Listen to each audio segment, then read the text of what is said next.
रामचंद्र भगवान की जय। पुरुषोत्तम भगवान की जय।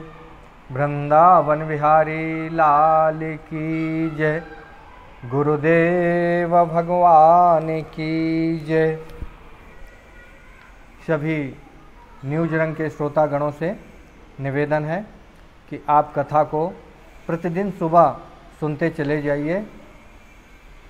आपको प्रतिदिन जो है ये कथा सुबह आपको न्यूज रंग चैनल में मिलेगी। आगे की कथा ये है कि आज 14वां अध्याय है, मैं सुनाने जा रहा हूँ। एक चित्रबाहु नाम के राजा हैं। वे बहुत ही परोपकारी, बुद्धिमान, सर्वगुण संपन्न और पुत्र के समान अपनी प्रजा का पालन किया करते थे।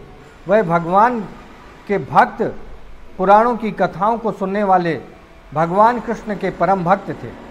उसी के समान उनकी पत्नी चंद्रकला भी अत्यंत सुंदर और पतिव्रता थी। एक समय उस राज्य में अगस्त्य ऋषि भ्रमण करते हुए पहुँचे।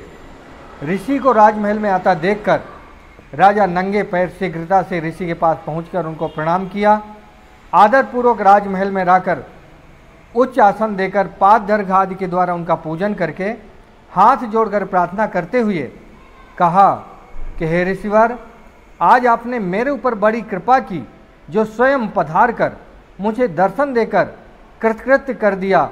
मेरे चरणों की धूलि, जो आपके पवित्र चरणों की धूलि मुझे प्राप्त हुई। हे ऋषिवर, मैं अपना संपूर्ण राज्य आपको समर्पित करता हूँ। मेरे पास ऐसी अदेव वस्तु कोई नहीं है जो आपको न दे सकूं। राजा चित्रबाहु के वचनों को सुनकर ऋषि ने कहा, हे राजन, तुम धन्य हो और तुम्हारी प्रजा भी धन्य है, जो तुम्हारे जैसा भगवान का भक्त राजा इन्हें प्राप्त हुआ।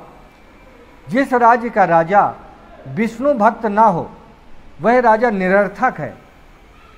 जो शरीर नेत्र से हीन है वह निरर्थक है, और पति के बिना पत्नी निरर्थक है।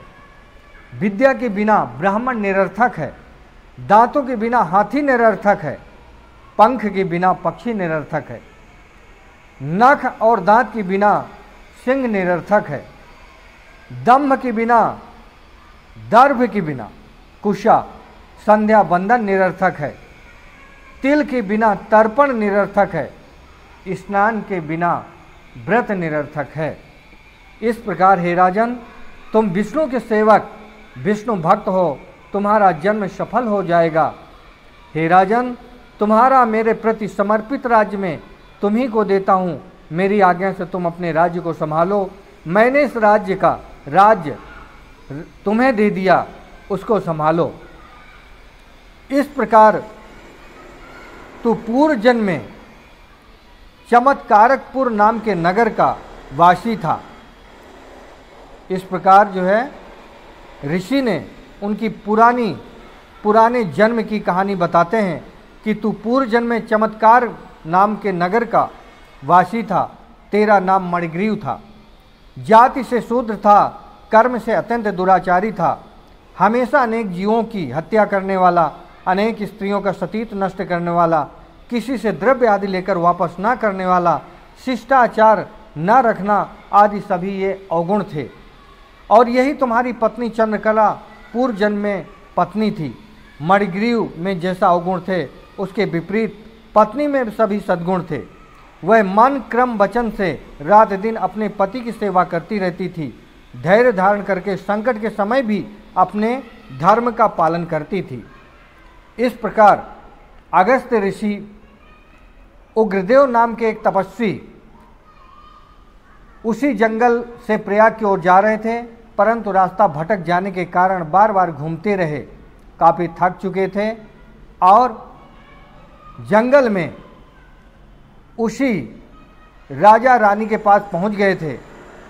जो वो राजा और रानी जो है किसी प्रकार का भय अपने मन में न रखें, ऐसा राजा रानी ने उन ऋषि को कहा।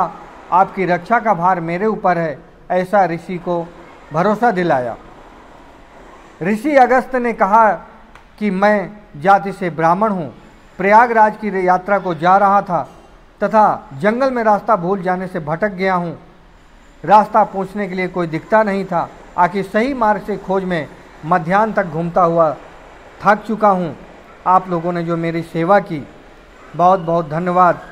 ऐसा ऋषि ने मणिदेव से अपने जीवन की संपूर्ण गाथा ऋषि को सुना दी। इस प्रकार मैंने चतुर्थ मतलब 14वां अध्याय आप लोगों को सुना दिया। बहुत बहुत धन्यवाद आप लोगों का। जय श्री कृष्ण। गोविंद भगवान की जय।